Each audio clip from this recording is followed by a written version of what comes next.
Charles III et William, une apparition hautement symbolique après les déclarations du prince Harry. Alors que les propos du prince Harry, tenus le 2 mai dernier lors d'un entretien accordé à la BBC, continuent d'agiter les tabloïds britanniques, Charles III et le prince William, eux, gardent le silence.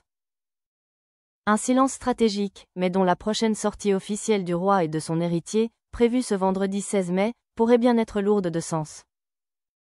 Le souverain et le prince de Galles apparaîtront côte à côte à l'abbaye de Westminster, à l'occasion de la prestigieuse cérémonie de l'ordre du bain. Cet ordre de chevalerie, remontant au Moyen Âge, récompense les militaires et hauts fonctionnaires pour services éminents rendus à la nation.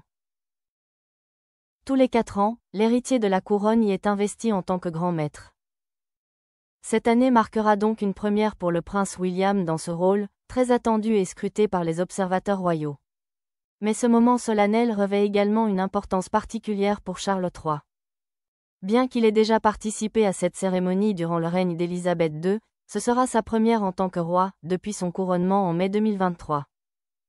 Selon le protocole, le souverain assiste à cette cérémonie une fois tous les 8 ans. Une occasion rare, donc, pour Charles III de réaffirmer son attachement à la tradition monarchique et à ses symboles.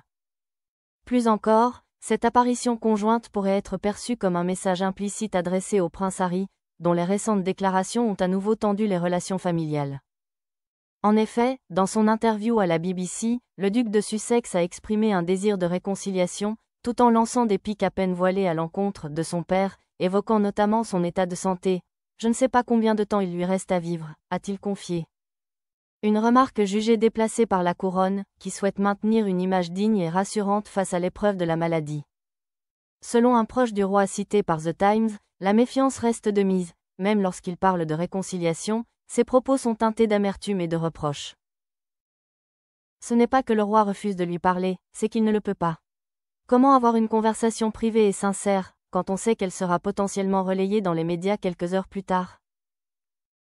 Dans ce contexte tendu, la présence solennelle de Charles III et William, unis sous les ors de Westminster, apparaît comme une démonstration de stabilité, de continuité, et surtout, d'unité au sommet de la monarchie britannique.